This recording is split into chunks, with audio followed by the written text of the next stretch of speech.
ఇక్కడ ప్రకృతి పురుషుడు అని చూడడం అనేది ద్వంద్వం ఏదైతే ఉందో నిజానికి ఆత్మదృష్టితో చూస్తే అవి రెండు లేవు. ఎందుకని ఉదాహరణ చెప్పుకుందాం. ఆ ప్రకృతిలో కనపడుతున్నటువంటి చెట్టు చేమ ఇది కానీ మనుష్య సంతతిలో కనపడుతున్నటువంటి ఈ వీళ్ళు కానీ ఒక కాలంలో వీళ్ళు లేరు. దయచేసి ఆలోచించండి. ఒక కాలంలో కనపడుతున్నారు, కొంతకాలం తర్వాత వీడు కనపట్టలేదు. కాబట్టి వీళ్ళు ఎల్లప్పుడూ ఉన్నవాడు కాదు కదా. సత్యము అంటే ఎల్లప్పుడూ ఉన్నదే సత్యం. అర్థమైందా? కాబట్టి ఈ స్థితి లేనటువంటివన్నీ కూడా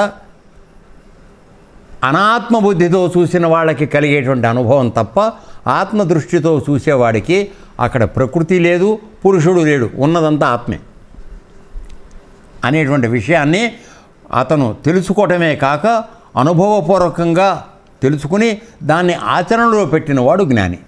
వాడు ఆత్మస్వరూపుడు అవుతున్నాడు. అంత నేర్చుకున్న తర్వాత మాత్రమే వాడికి ఆత్మజ్ఞానం వస్తుంది. సో ఈ విధమైనటువంటి రెండవ ద్వంద్వం ఏమిటి? ద్రష్ట దృశ్యము. అంటే దృశ్యము అంటే చూడబడేది, ద్రష్ట అంటే చూచేవాడు. మనకి రెండుగా కనపడుతున్నాయి కదా. ఎదురుకుండా ఏదైనా కనపడితే చూసే దృశ్యం, చూసేవాడు మనం రెండుగా అనుకుంటున్నాం. కానీ ఈ ద్రష్టగా చూస్తున్న వాడి లోపల ఉన్నది ఆత్మే, ఆ దృశ్యంగా కనపడుతున్నటువంటి ప్రకృతిలోనూ ఉన్నది ఆత్మే. ఈ జ్ఞానం మనం మర్చిపోతున్నాం. ఏ విధంగా ఇంకో ఉదాహరణ చెప్పుకోవాలనుకుంటే మనం మా పెద్దకు ఉందనుకోండి, వాసవి మెళ్ళో గొలుసు వేసుకోగానే ఏమే వేసుకున్నావా, బాగుందా, ఎంత అయింది, మీ ఆయన కొన్నాడు నెక్లెస్ అని అడుగుతుంది. తర్వాత వాళ్ళ పిల్లల మెళ్ళ చేతికి ఉంగరం ఏదో కనపడేది, అబ్బో పిల్లకి ఉంగరం వేశారే అని అది కూడా అడుగుతుంది. ఎంతసేపు ఇది చూడటమే కదా మనకి అలవాటు. అయితే ఆవిడ కానీ నేను కానీ ఎవరో మనందరం కూడా ఆ రెండూ కూడా బంగారంతో చేయబడిన అనే జ్ఞానం మనకు లేదు.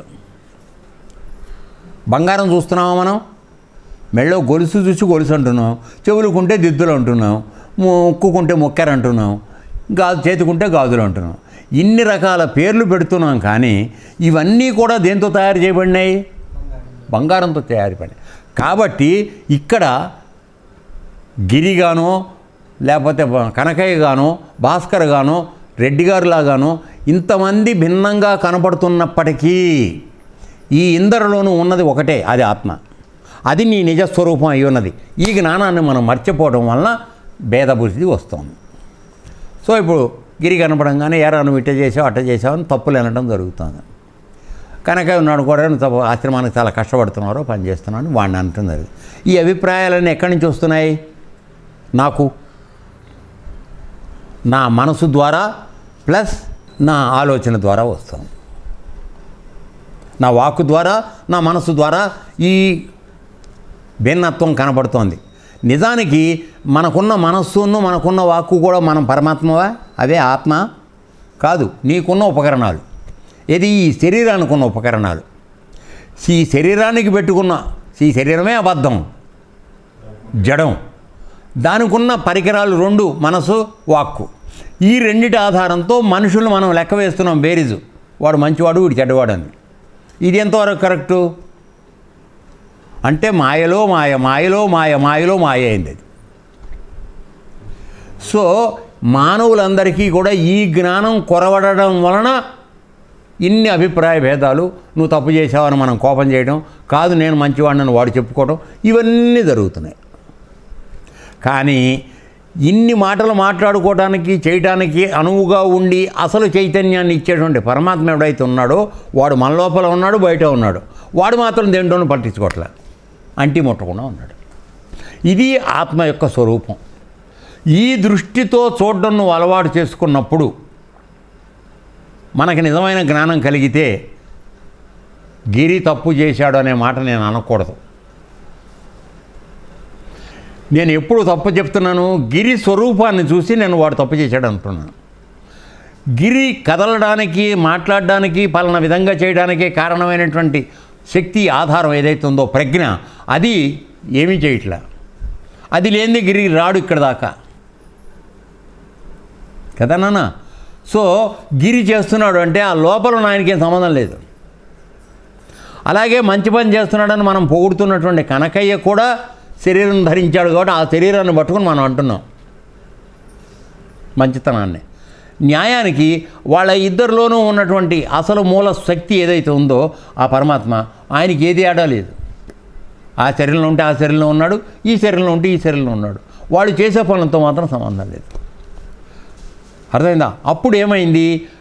ఆత్మజ్ఞానం తెలుసుకున్నవాడు ఎవరితోనూ వైరము పెట్టుకోడు, ఎవరితోనూ స్నేహితం నటించడు.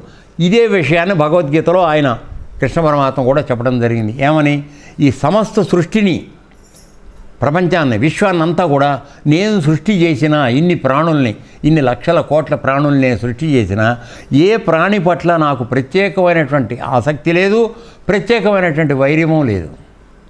అందరి పట్ల సమానంగానే ఉన్నాను.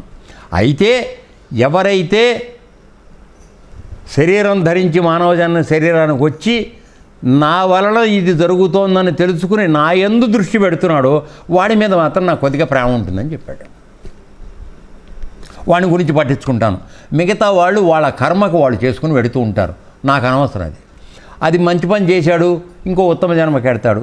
లేదు చండాలం పని చేశాడు, ఆశ్రమంలో వాళ్ళని దోచుకున్నారు, ఏడిపించారు, చేశారు. వాళ్ళకి వచ్చే జన్మ అదో జన్మ వస్తుంది. దానికి మనం ఏం చేయలేం. దానికి పరమాత్మకి ఏం సంబంధం లేదు. ఎందుకని? డూయర్ అనేవాడు అంటే చేసేవాడు మనమే అయి ఉన్నాం, కర్తలం మనమే అయి ఉన్నాం. కాబట్టి మనం కర్తలుగా చేసిన కర్మలకి మనమే ఫలితం అనుభవించవలేను. అక్కడ మనకి ఏ పని చేసుకోవడానికైనా ఆధారంగా ఉన్న పరమాత్మకి మనం చేసే పనులకి సంబంధం లేదు. ఈ విషయం దయచేసి అందరూ గుర్తుపెట్టుకోండి.